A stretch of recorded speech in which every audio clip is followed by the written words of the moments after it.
It's right place. Yesterday I woke up sucking on lemon.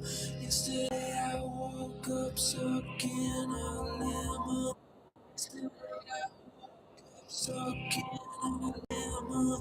Yesterday I woke up sucking on lemon.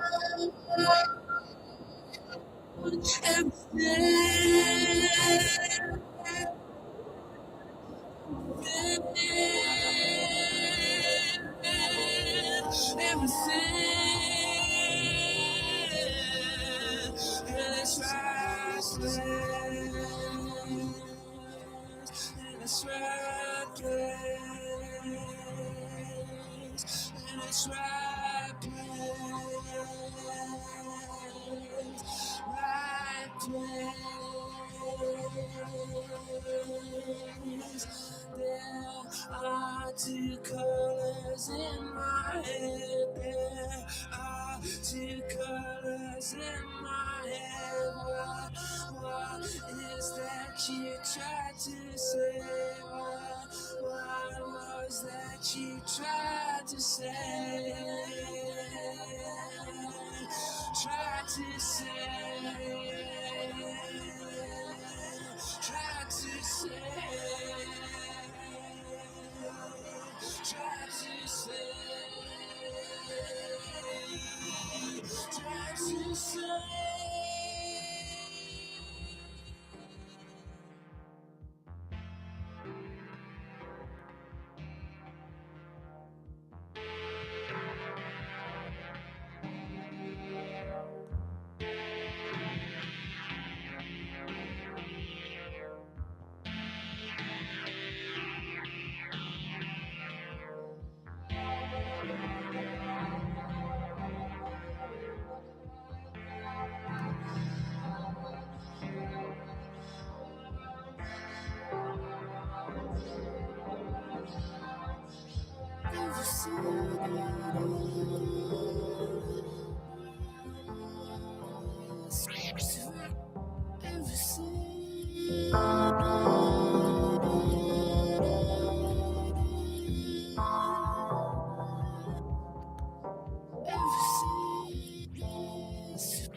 On a flash, show you were blinded by the love I had.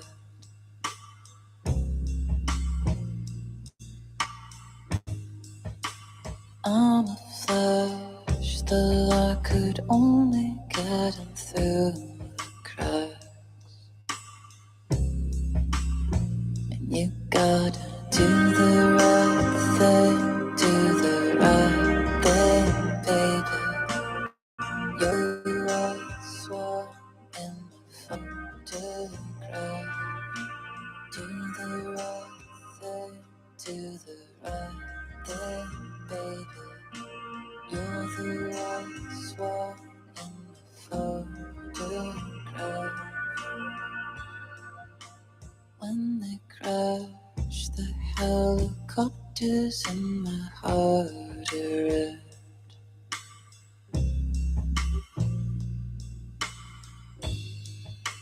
Cut in half, you saw me lying there bleeding to death. And you had to do the right thing, do the right thing, baby. You're the white swan in the photograph. Do the right thing, do the right thing, baby. You're the last one in the photograph.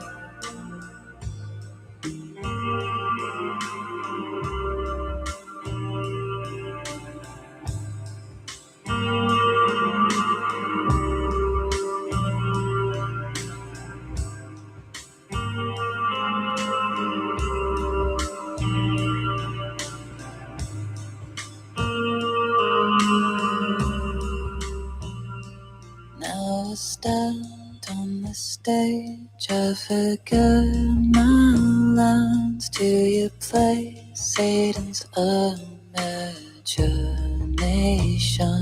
And a voice in my head's causing suicide, searching for any way to remember the hell.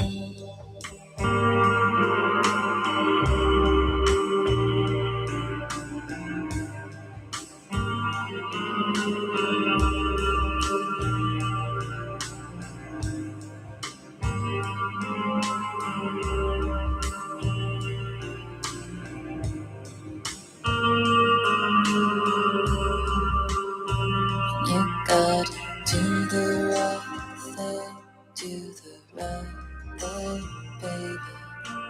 You're the last one in the photograph. Do the right thing, do the right thing, baby. You're the last one in my photograph.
Whoa, that is bright.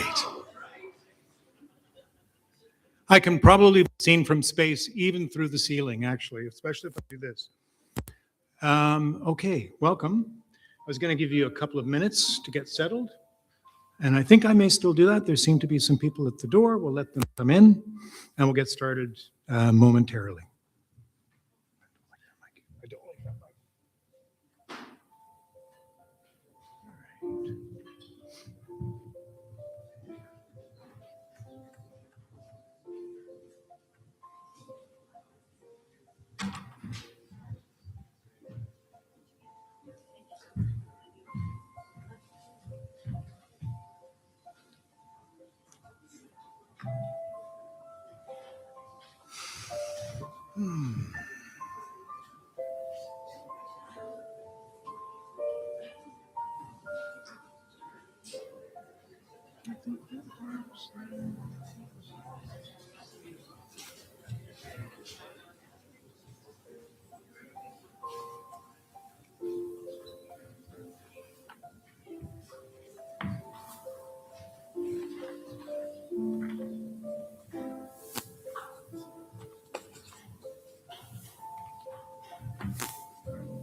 All right. Oh, that's much better. Thank you for the lighting adjustment. All right. We have a reading tonight. 3 fine poets dealing with the world as it is, I guess you could say, in really differing ways. But at the core, there's language that is actually related to Nat Gordon's talk, sort of disrupting or disturbing at some point in the common language that is sort of, or structure of language that's underpinning it. So I think it'll be really interesting to see or hear these voices working together. Before we start, well, I'll start with the land acknowledgement, which is always troubling to me because it should always be as specific as it possibly can be. But this is an interesting place, Ottawa, that has been kind of taken and lived in when it had been lived in by people for thousands of years before us. And it's crucial that we understand that we are, as we say, uninvited guests. And that's not just a joke. It's not like you arrive somewhere and you knock on someone's door and you walk in. We were just genuinely not even invited through the door, but we kind of went in anyway. So I think that's incredibly important for us here to acknowledge that. The Canada Council has been a generous funder of Versefest for many years. City of Ottawa, a fantastic collaborator in making this happen, the Poet Laureate program happen as well. The volunteers who literally, for nothing but your words, work to make this an event for everybody. The board, particularly Francis and Chloe, who have been just fantastic making this event happen. And of course, the inimitable, magnificent, wonderful, bearded Rob McLennan, who is, as all of you know, everyone here know, everyone in this room has probably had a chapbook from him, or will in the next month or two. I know, dropped all my notes. That's pretty bad. So anyway, and Allison, who has made the actual event happen, made the things happen, and communicated with everybody and done all the hard work. My notes. So Jamoke Verissimo's book, Circumtrauma, is a deeply kind of introspective in some ways book that came to be as a poem after a lot of work that was done to explore the event in a kind of academic PhD exercise, to study the Biafra War in Nigeria, to hear the voices, to catalog the voices, to make meaning from them. And then, having done that in an academic way, how on earth do you translate that into a poem? And you do it not by just writing poems from individual voices, but actually, I think, looking at the structure that underpins the violence and doing things like this first opening poem, which I think is so cool because it ties very much into what I do for a living. From Source to Scar, absolutely breathtaking title that I won't say too much in case she plans to read it, but I will also swear to you that it compiles. So it's solid code, beautifully written, as is the book. So Jamoke is a poet and fiction writer living in Toronto now, from Nigeria, of course. And she says something in an interview here with Open Book. While war may end, its fire isn't extinguished for many generations. It rages on in memory and inheritance. Circumtrauma tries to capture that enduring heat. And it's human residue, which is fun, that word residue, because that harmonizes with Lydia's little chapbook that Rob put out, which is kind of cool. But that notion of residue is ever present, I think, in this evening's work. So anyway, in the light of the colonization aspects of that war and all of the trauma that goes with it, and the resonance of that trauma with our, not my experience, but the experience of the people who lived here first, I would like to welcome Jamoke Verissimo to the stage.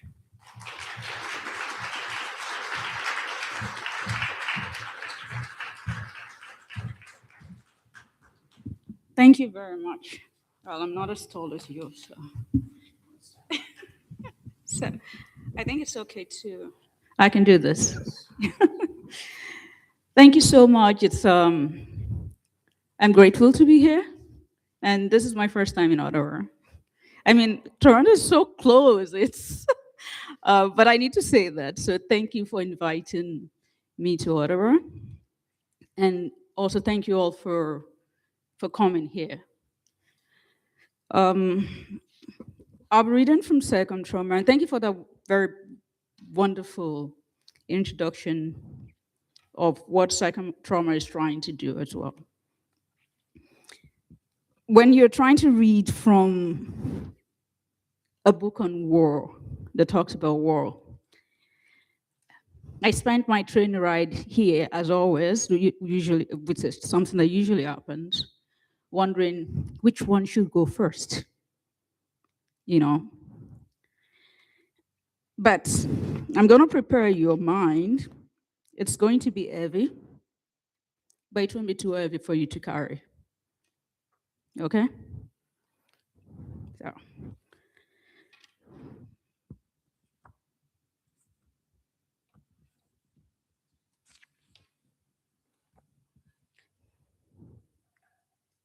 our ancestors don't forgive.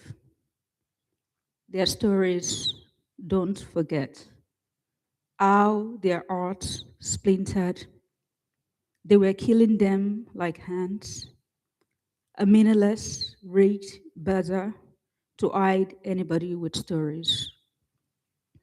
They are here clawing one another, vehement about it. I did not know there was nothing we could do about it. Heavy lips labor, saying our world will soon end. All this hunting, running can make you lame. They, they are here. So the voices here and the poems here are supposed to be stories that never got told. Because, when a war happens, there's more silence than we have more silence than we hear stories, right?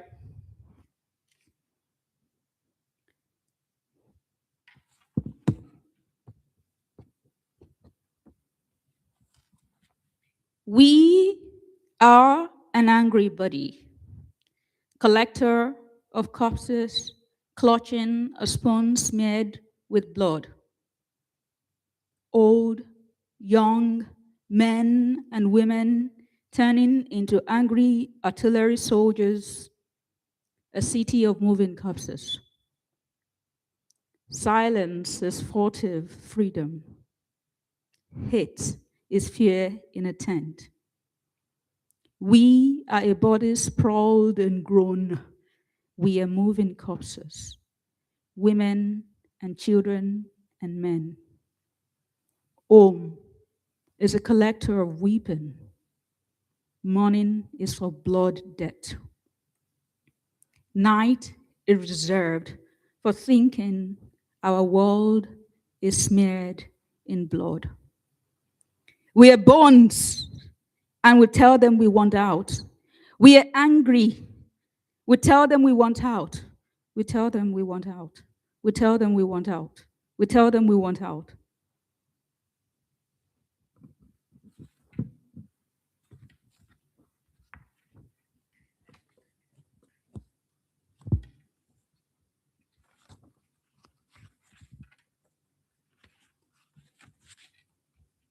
Blood, like plastic flowers, decorate the front of our houses. The government is silent. There is plenty trouble. Home is madness. We have to run. We had to run. Blood, like plastic flowers, decorates the front of our houses. We go abroad for peace. Abroad is refuge. But we are the intruder. We are shamed silently. Where do we derive peace? We cannot force anybody to like us. The war may have ended, but every life is still riddled with bullet holes, some large, some small, some missing. Truth is like missing bullets. The government holds the gun. Come to us with a big lie and hear our sobs sometimes. The country is a battlefield teaching faith.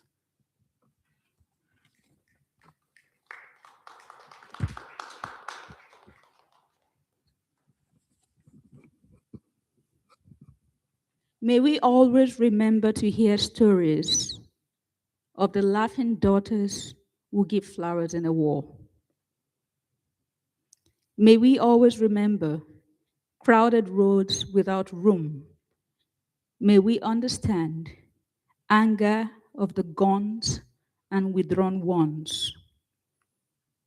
May we remember children with eyes like candlelit houses, the darkness that dabbed the country, the blackened vehicles and men in them, the silence of Maxim guns, rapid fire rifles, the sons will leave with nothing. May the enemy know we are not 6 miles away. May we know the enemy is not 6 miles away.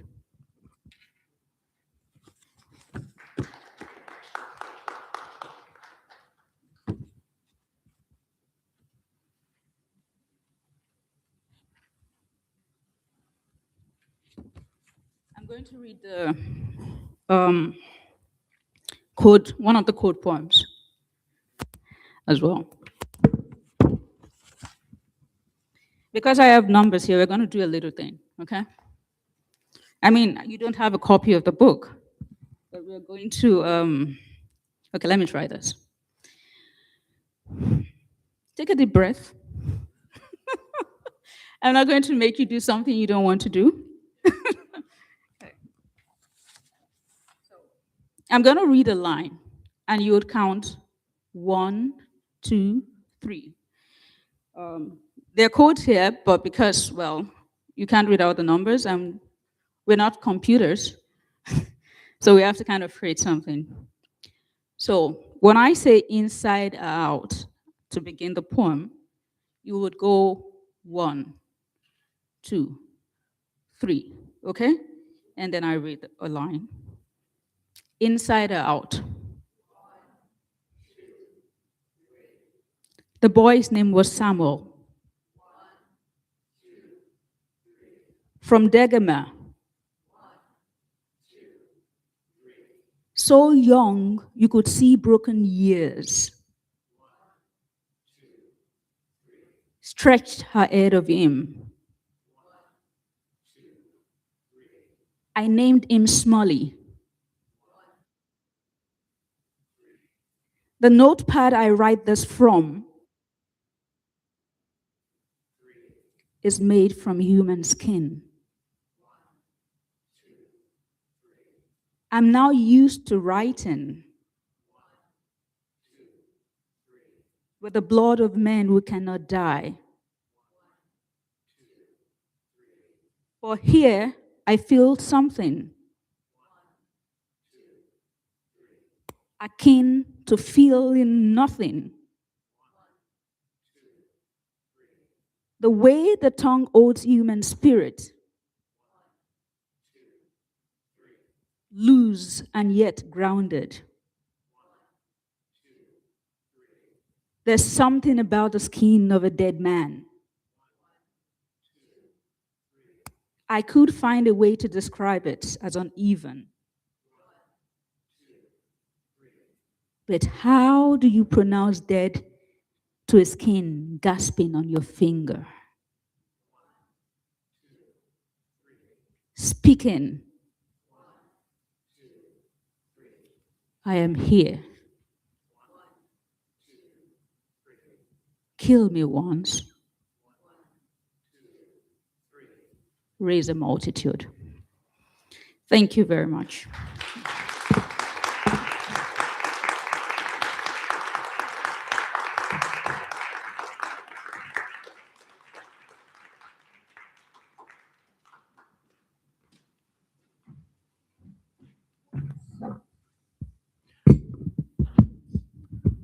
Thank you so much, Jamoki. That was wonderful. And obviously heartbreaking, but poetry must kind of try to confront these things. So thank you for setting the stage for us to do that. Our next poet is Nada Gordon, and I'm going to read a little excerpt from a poem of hers called Poem to My Enemies, which is lovely, out there on the internet on a Brooklyn webpage. And a Brooklyn writer, of course, has been other parts of the world, but it calls Brooklyn home. And I was going to sort of tease because, you know, I was going to call it like the independent city-state of Brooklyn in the kingdom of the United States of America. I guess I just did. But in any case, we're delighted to have you. What's that? No kings. Yeah. Anyway, but there's a sensibility in her writing that breaks against all authority, I think, and I love it. So you will love it too. Here's something she says here. That's a poem to my enemies. You would have me be characterized by vertical lines in tracery, or some device used to mark a vertical line from any point, afflicted or harassed constantly so as to injure or distress, as persecuted by mosquitoes returning from a ruined city in southern Iran. How apt. She has a poem in Poetry Magazine, which is really cool. That's something I've certainly dreamed of. And I'll just declare, read a couple of lines from that. Unicorn believers don't declare fatwas. So sorry about something more important, like getting hit in a collision between a comet being ridden by Elvis and Hitler riding a unicorn. That gives you a sense of what's happening. So Nada makes a common phrase, the collocation that she talks about, like a sort of simple phrase. And I attended her lecture today. That's why I'm smarter than I normally sound. So anyway, she makes a common phrase, something you hear every day, something you have never heard before. Alarming, surprising, disturbing. This is her bio. And anyway, she consists of a head, neck, torso, 2 arms, and 2 legs. Handy. Since reaching adulthood, her body has consisted of close to 100 trillion cells, completely true. And 54% or so of them are not human. This is a very important part of our lives as universes for other things, actually. We support more living creatures than we are. Anyway, or are we all the creatures simultaneously? I don't know. Anyway, this basic unit of life that is Nada Gordon, these cells are organized biologically to form her whole body. She is the author of Folly. Are not our lowering heifers sleeker than night swollen mushrooms, which gives you an idea again of that beautiful, sort of surprising, disturbing phrasing. Oh. The night swollen mushrooms too? I can totally believe are not the lowing heifers. That's a Keats line, but the night swollen mushrooms too? No way. Holy smokes. Damn it. Okay. So anyway, I'll let her get up here right away, but fantastic poet. And there maybe you might be able to get your hand on the sort of handout that she gave. But Nada Gordon's a fine poet. We're really lucky to have her here tonight. And please give her all your energy before she gets up here.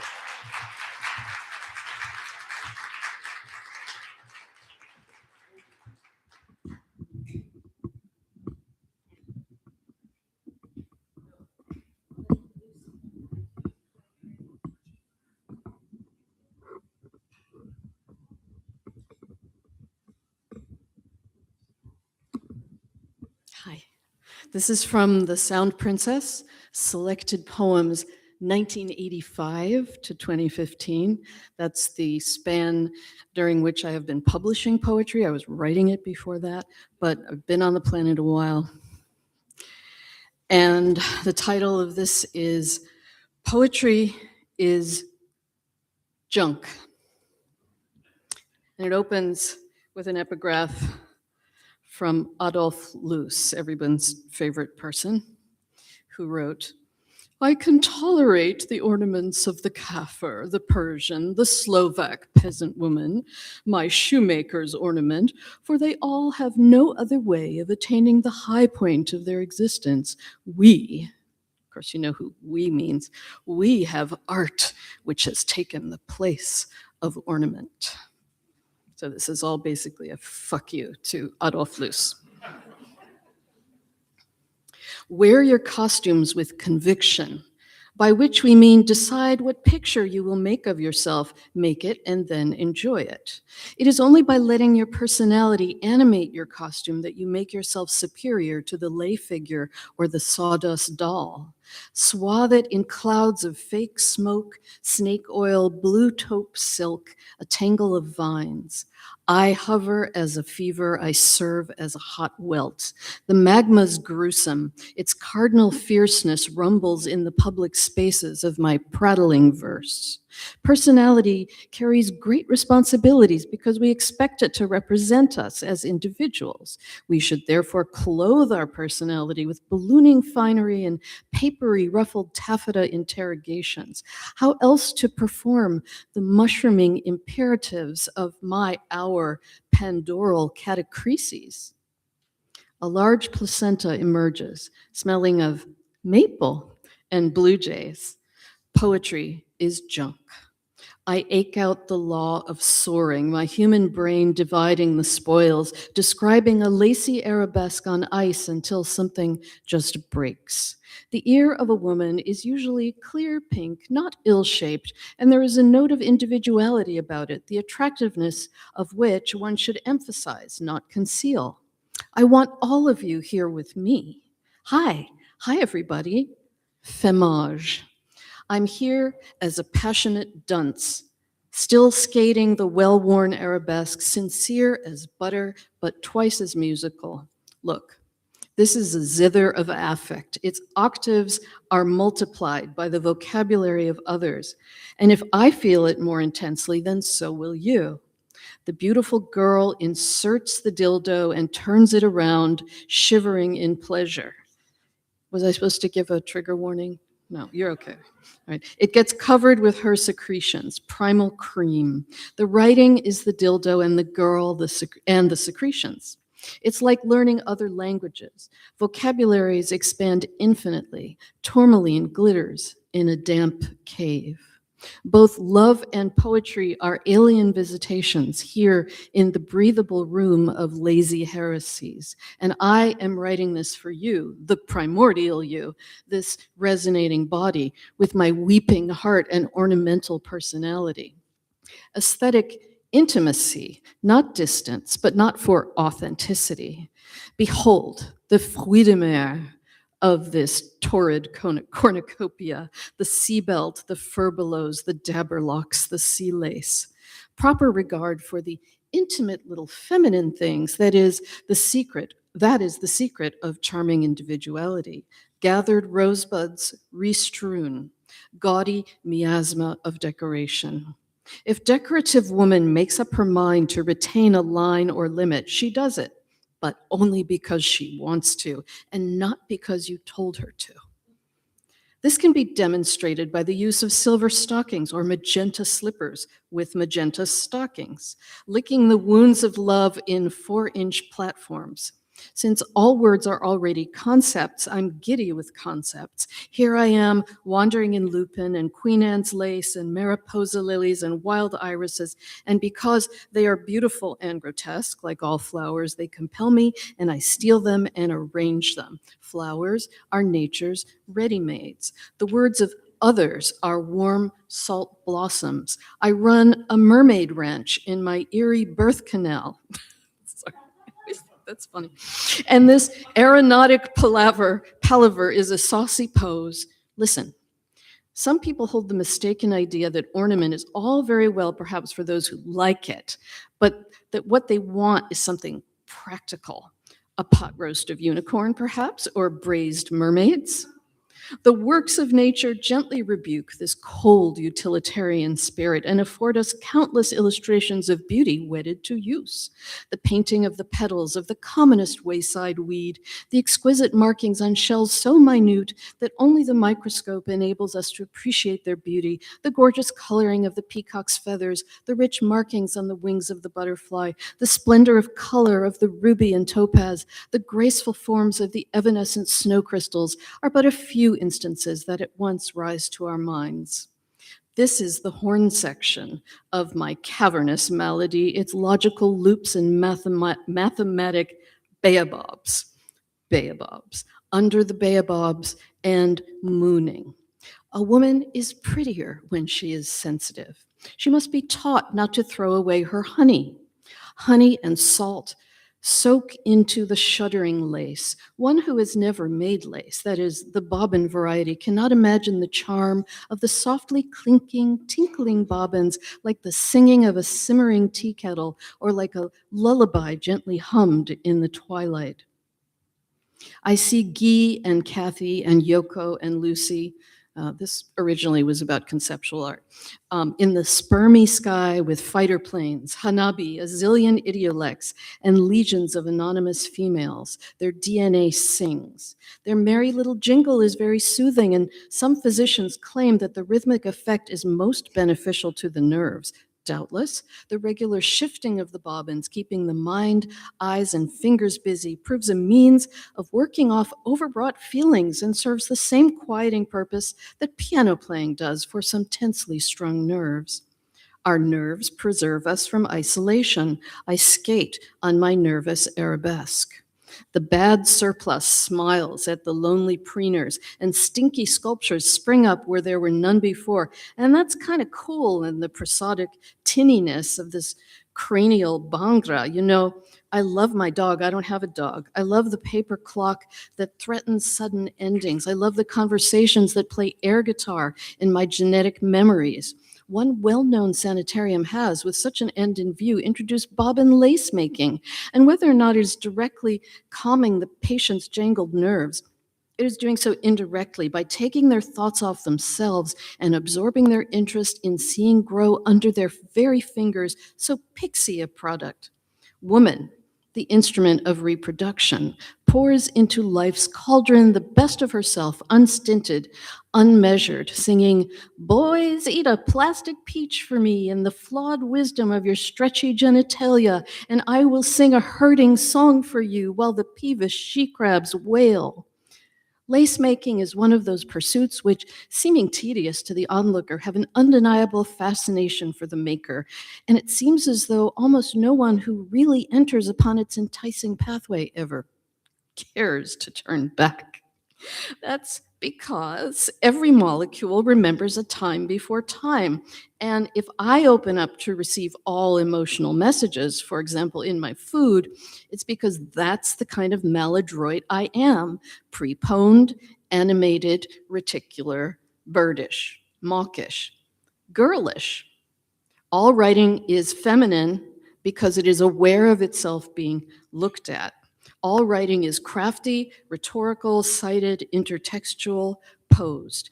Here in rhythmic curves, she dandles lovely Cupid on her toe, serves as Vestal Virgin at a woodland shrine, wears the bronze helmet of Minerva, makes laws, or as Penelope, the wife, wearily awaits her roving lord.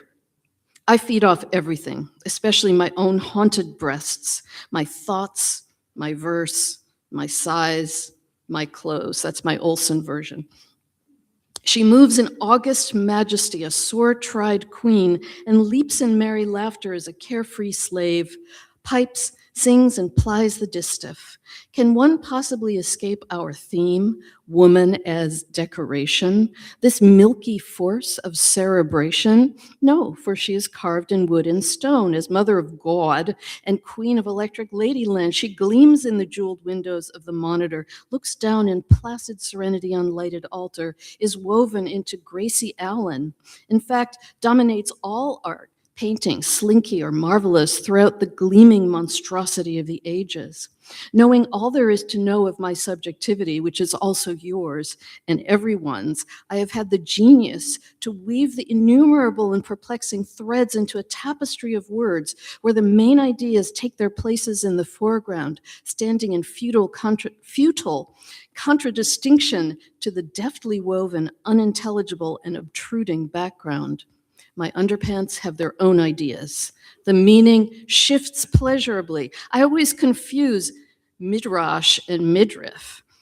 One sets out gaily to study costumes, full of the courage of ignorance, the joyous optimism of an enthusiast, because it is amusing and looks so simple with all the material, old and new, lying about one. My fingers summon it with little clicks, caressing information. Hollow noise pools up in my candy head. Frenetic clutch, noxious, erudite suggestiveness. I babble and I am sticky with live cultures. Women whose throats are getting lined should take to jeweled dog collars and skirts of black tulle or net caught up with great rhinestone swans. An artist's instinct could trim a gown with emerald pastes and hang real gems of the same in the ears. Who cares? Artists strut their oily coats of sick Spaniard color trimmed with lace, but nobody ever clothes a dying monkey with a hat of questions. On all the clothes were yards and yards of lace painted like a tapeworm's soliloquy. The whole world had sometimes diamonds and pearls sewed on. It went lace mad. It has been suggested that the accidental intertwining of these threads as they hung downwards gave the first idea of that network, which is the underlying principle of lace-making machines. Whether this be the case or not, it will be of interest to pay a visit in the imagination to a modern lace factory. I remind you, woman is the instrument of reproduction. When the nuns in the 15th century made lace, they designed the patterns as they went along. Their patterns were the carrying out of artistic thought, asymmetric as love and singular like fetishes. Put any woman in a Marie Antoinette costume and see how, during an evening, she will gradually take on the mannerisms of that time. Binge thinking, the pastel honorifics of glide stupor. What's the matter? Cat's got your brain? Please, please, who are you? Swanky others under cool black nomenclature with your mule gait, your quirky haircuts, your swear words, your personal devices, your constraints and pretty formulae. And if I abandon myself to friable sound, what then? Heavy with terms like a cop's belt, we melt into our styles. Love is all around. You know what that's from? No need to fake it. No, a minty concept on a pedunculate sphere. Let's say we understand things only by analogy. Breath, breadth, bread. Where does that leave us, my darlings? In the ocean of original things.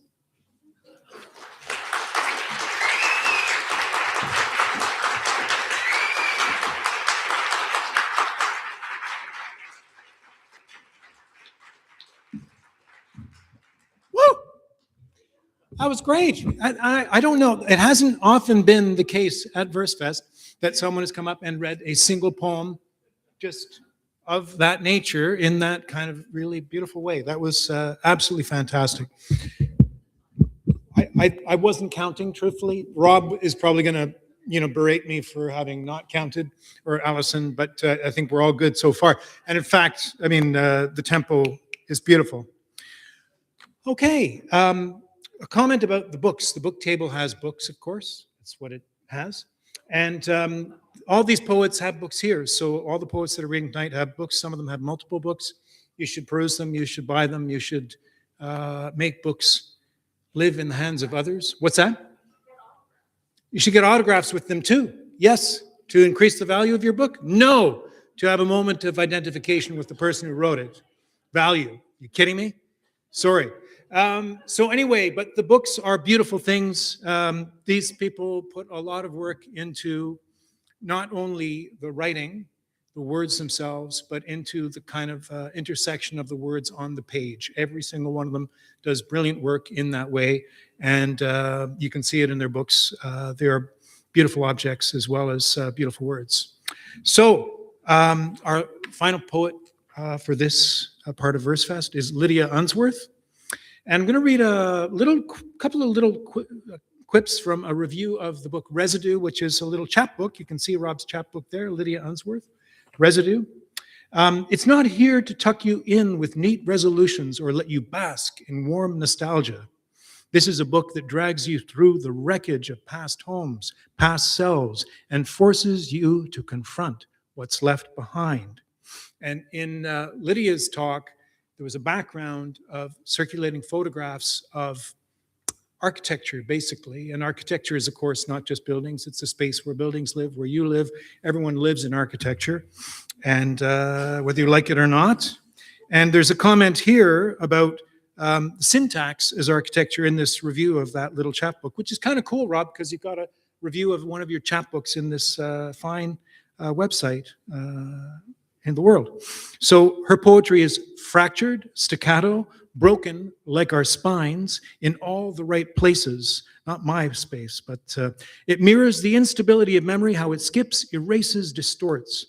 And I think that's related largely too to the fact of the sort of practice that Lydia described of walking and writing, or not walking and writing, but walking and collecting and observing and being attentive to the space she is in and converting that through a magical process into poems. Lydia Unsworth has the uncanny ability of showing us things as they are in their unvarnished, most truthful state. Please welcome Lydia Unsworth.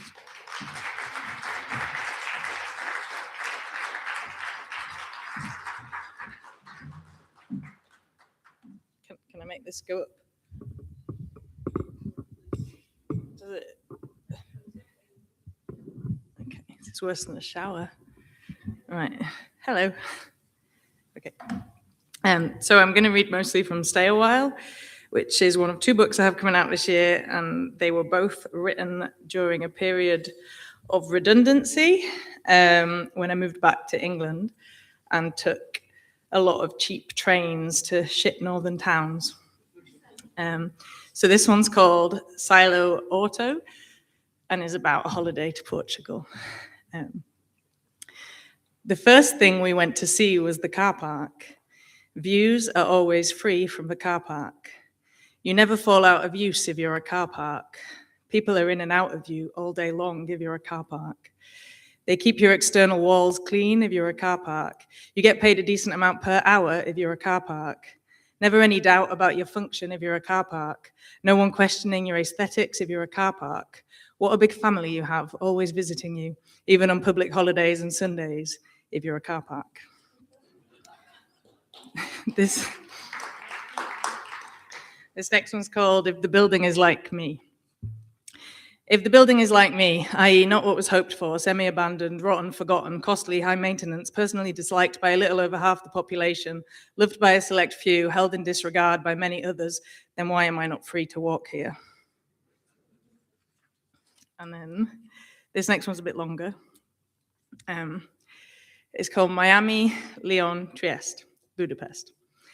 20 years ago, we'd sit here for hours saying hello, hello, waving and drinking wine meant for cooking with, thinking nothing of our lives, taking trams, buying Tibetan singing bowls and roller skates and zipping around Beijing on the widest of pavements in pink gold trainers with dull orange laces we'd bought from metropolitan flea markets when our soles had fallen off and been caught dragging on the pavement.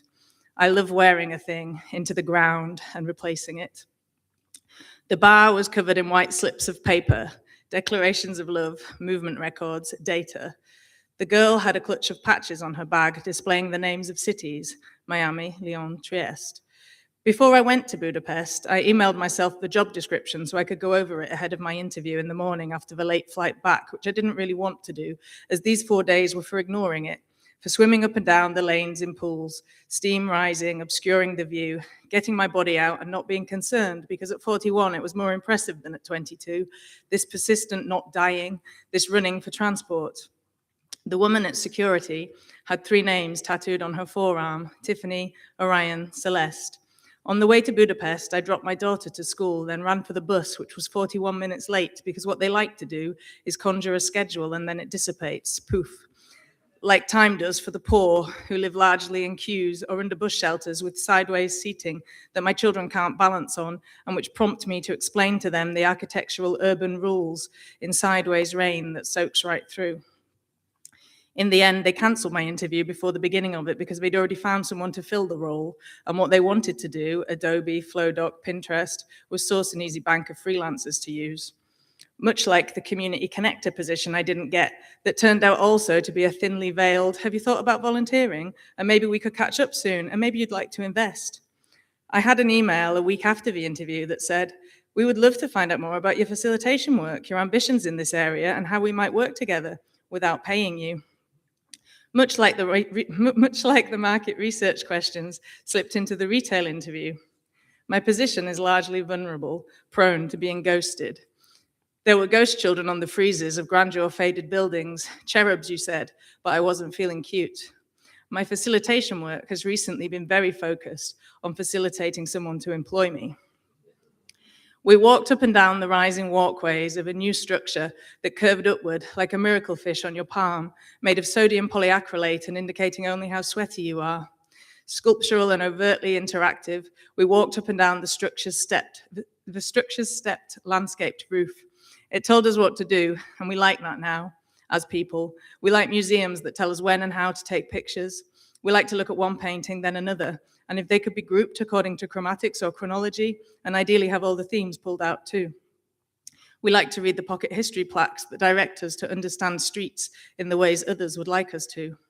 I look at some balloons, because they are big because we are supposed to be happy with what has happened to our industrial warehouses. We are supposed to be satisfied when we are 90 and female and the center of attention and very well paid, despite having locked ourselves up for 47 years and counting to avoid certain questions. We are supposed to forget the serious commentary and just enjoy the visual experience in a crowd in an allocated time step. Over the course of a couple of months, I keep seeing the same tentacle with a different acquaintance in front of it, like some mad collective dream on a loop. This is your art degree, this is your art degree, you will buy these trousers. In the bar with the paper slips declaring love affairs and swearing at things, we looked for our city, the past, anything of merit. Given a pencil, can only write the names of football teams. 2 bored musicians sang American Pie and Hotel California and some other shit, while a coked-up Brit moved his body around in a crazy frog t-shirt for the camera phone lens of his tight-lipped girlfriend and clinked whiskey glasses, Nazdrovie to us, Terevizeks, while the local relaxing alpha, who was one of the few people awarded one of the tables in the room. I apologize for making you go there, but sometimes we need to see what has happened to our memories. It does make you wonder, though, if it was shit then, too. Not the city, but how an outsider is conditioned to interact with it. I didn't know Budapest had a castle. I think I've been there 6 times. I haven't always done what I was supposed to do. We took the metro to the Cogwheel Railroad, looked at but did not stay in Hotel Budapest, with its breathtaking views, its 15 floors above the city in the shape of a circle, offering a unique panorama from all the rooms, its retro character reflected in the interior architecture and furniture, its spiral walkway ascending around a hanging column of mahogany-framed mirrorlets, tinted like rum. There's a lot of dust, the fridge doesn't work, and the windows do not have handles on them. There was a storm and I didn't know how to close them, so a young man at reception gave me a spoon. I wish this was a joke, but the breakfast is nothing special and a mess. 2 boys in the plunge pool haven't completed the plunge pool until they've tolerated it for longer than us, than me. They tell us about a party on a boat that lasted all night and until 5 a.m. I tell them about morning trains being cheaper than hostels 20 years ago and about drum and bass clubs and mistakes and children. And you whisper to me, I am 43. Later in the steam, which is like an intrusive thought but foggier, one of them finds me again and says hello, which is like being accepted for a second interview. I nod and look malleable, shoehorning in my referees and my ability to work childcare around the demands of the position and how Budapest has been at the forefront of my plans and my dreams for now and for all time. I make you give me a piggyback in the wall because I enjoy slight social embarrassment and I want to be a child. In the field with all the Soviet statues, we discuss if at any point they will merit protection. You say the bronze will outlast the concrete. You say everything we like is from the 1970s. I tried to squint at the buildings or crouch or just not look at the internet. But I remember getting a veggie burger in Budapest that was just an apology and a leaf.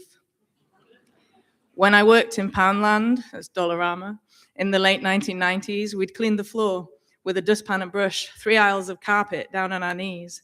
Not all the kids worked. I thought it was liberating, that financial independence, a sign of maturity. The first electric portable vacuum cleaner was invented in the 1900s. I don't want to join a preservation society. I don't. I just want to persist in the steam, in the mist, until we are somebody else's discovery, and they campaign for the plaque on the Turnpike Library in Lee, or by Atherton train station in Manchester West, that will tell us what they think we mean. That one. Oops. All right, this one's called At Preston Bus Station. Preston Bus Station are following me on Instagram. They like a lot of my photos of buildings, but they didn't like the ones of Preston Bus Station I posted recently. Too close to home, perhaps. And this one is the International Council of Shopping Centres. Before the thing got a chance to be listed, the Guardians wrote to the government and said, hey, can you protect this thing from protection, please? We've got a vested interest. Whoever tells the story tells the story. Anything else is just defense. The narrative is a fast-flowing river that runs beneath our roads and under the railway lines. It is polluted, so we try our best to ignore it. In the river are shopping baskets and shoes and wheelie bins. In the river are bottles of wine and tomorrow and a sequence of similar years and spalling concrete and the best interests of our children. We cannot blame anything in the river for being in the river. Nobody started the river, it just goes. Sometimes, as with art, as with the archive, you can see it there retrospectively and realize what has been done. It will look the way it did in the beginning, before weather, before cladding, before profit and other forms of advantage nudged the vantage point. The narrative is a brick slip panel and everyone is on the clock. How many bathrooms do you want and who will fork out for them to be refurbished? Do you cut your daughter's fingernails, coat her? These are important questions. We do not want to be the biggest house, main road or not. We do not want to be the eccentric purple door. As much as we might want to live in a tilted cube on a stick, we don't go through with it. Nor do we want to be idyllic, because it never is. We believe in the beating heart. We believe in renewal, in the perennial, in jacking it all in. We will change what we need to change to maximize growth. We will utilize our environment. We will highlight the finest local food and drink. We know who we are. The center has been ours since we first realized we could do this. Is it better to be used, to get used to being used, or to not be of use any longer? We lack flair. We ourselves have displaced earlier versions. We too are guilty of inaction, of being boring and repetitive and unexemplary. I will spend the rest of my life here. We will watch them blow up everything.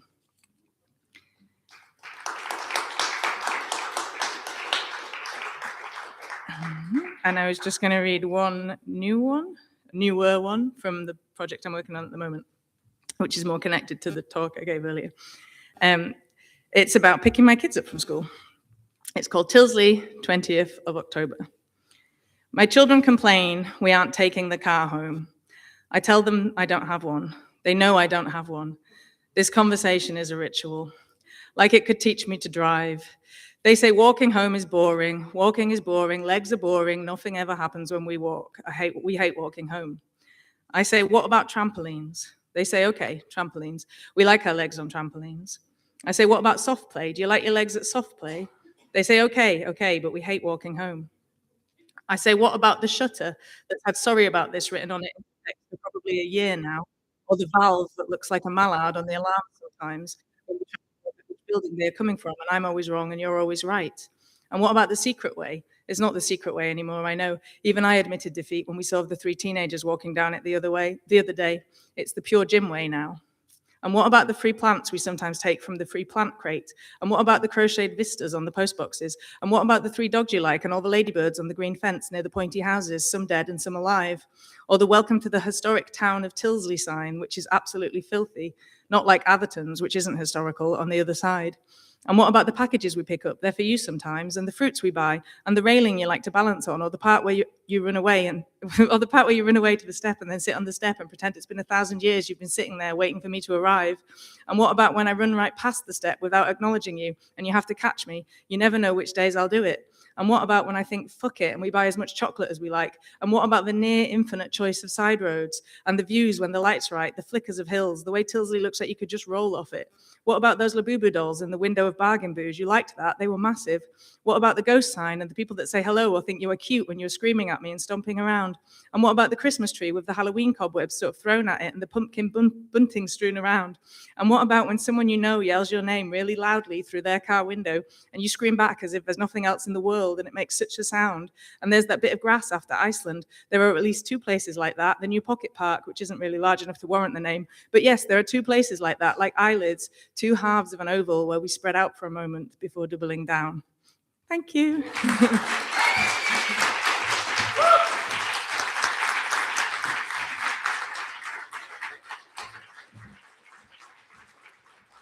Thank you so much. Absolutely wonderful. The books are here, and so are the writers of those books. And we have moments before the next event. So enjoy yourselves, talk amongst yourselves, and thank you for all those beautiful poems. Thanks.